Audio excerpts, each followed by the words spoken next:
Welcome, Wrangler 4XE fans, to episode 2 of Ask the Expert. And our expert, Dan Frye. Everybody, a round of applause. Thank you. You're welcome. And do you bow at that point? Is this where you bow? I don't. Thanks, Chris. I think this is where I give you a hard time for your David Letterman voice. I've heard that so much on YouTube. I can't hear it myself. That's what bugs me. I don't know. That's weird. But I do like Letterman, so I take that as a high compliment. But anyway, we have this list of questions that came from the Wrangler 4XE fans group. I got to tell you, myself, there were questions asked I never even thought about, and I was impressed. And I don't know about you, but one of the things that I imagine, we talked on earlier, that you're getting good feedback from the group, so you're taking information in, right? So somebody at Jeep is seeing all the stuff we're talking about in the group. Is that fair to say? Oh, absolutely. Not just somebody. A lot of people. It's water cooler talk. Can you imagine they're this tuned in to what seemed during development like esoteric details, but I've just been continuously impressed with the sophistication and the curiosity and the technical knowledge of customers on the web, on your group, Chris, and others.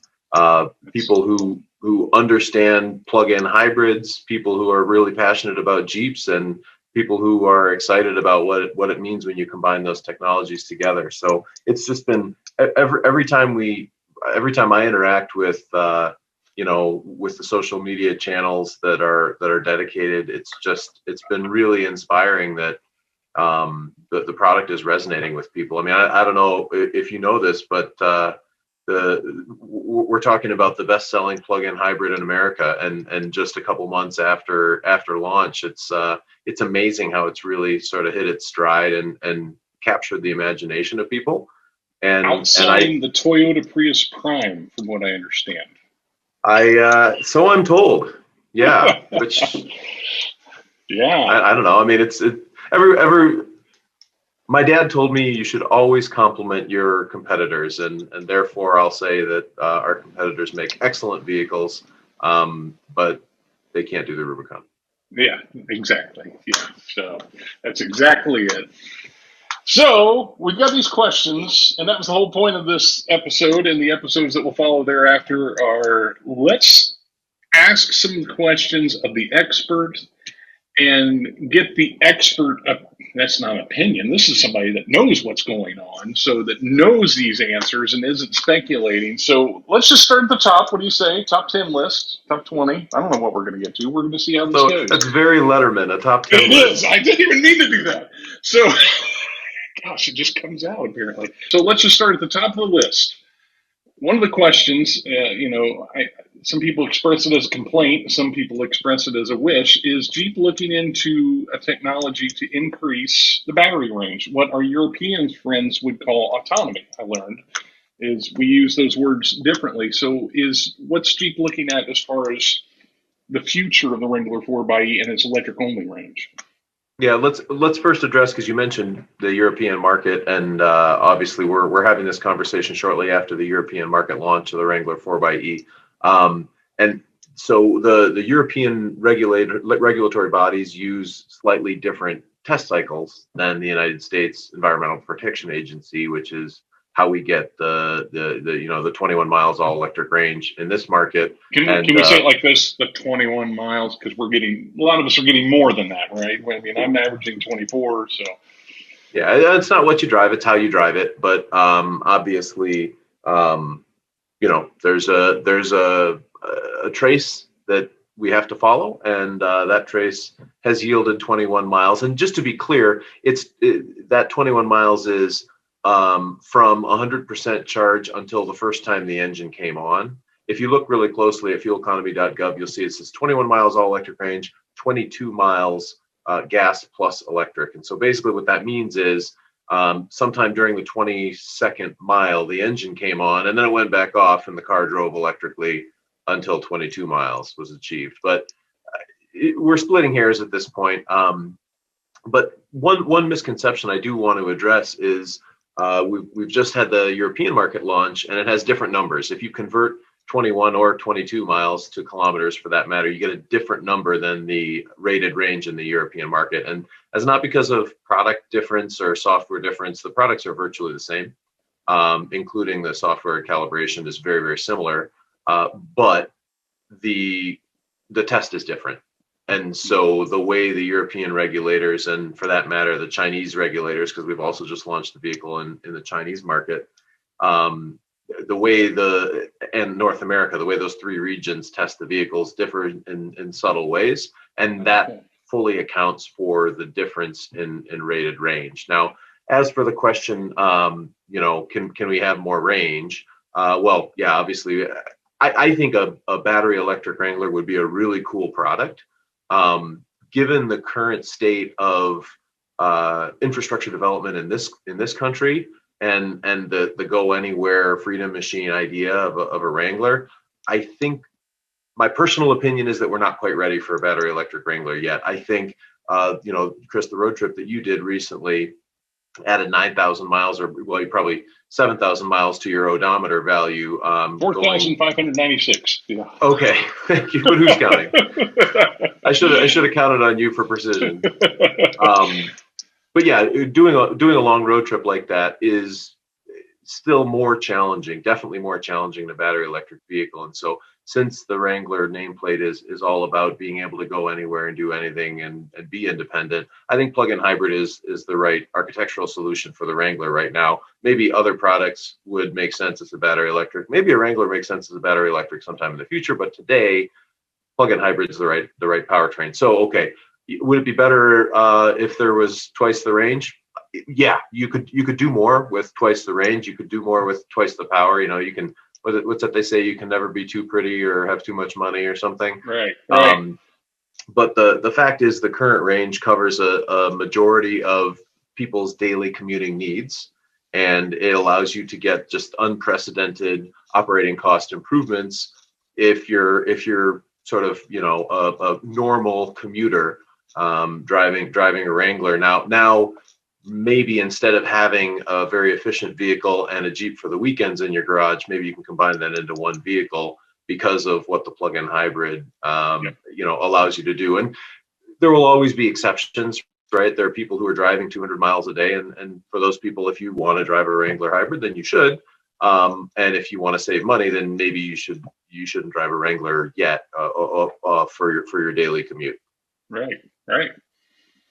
So this question, this is the tough one that comes up on the site a lot. When will there be a fix for the disappearing backup lines?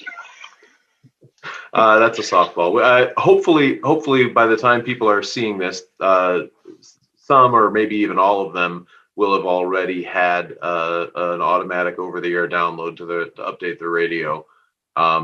That was, as I think has been reported, it was an issue related to hardware and software mismatch, some changes that were made late for model year 21 that affected all Wranglers and has been addressed already. So if you haven't got the fix yet, please be patient. It is coming soon, and it will be delivered with very little intervention straight to your head unit over the cellular modem in the vehicle. And right on the tail of that, max regen latching function that was in the owner's manual. And I know we talked, you and I talked about that in a previous discussion, but what's going to happen with that?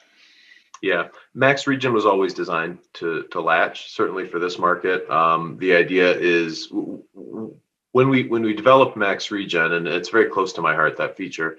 When we developed the feature, the idea was that it should be, we say that it should be very credible, right? There should be a lot of mode separation. You should be able to tell when it's on without looking at the display. You should know what it's doing, and as such, and I think the vehicle does that, and because of that, there are people who don't like the feature, and there are people who do like the feature, and that's right. That's the definition of a feature that works.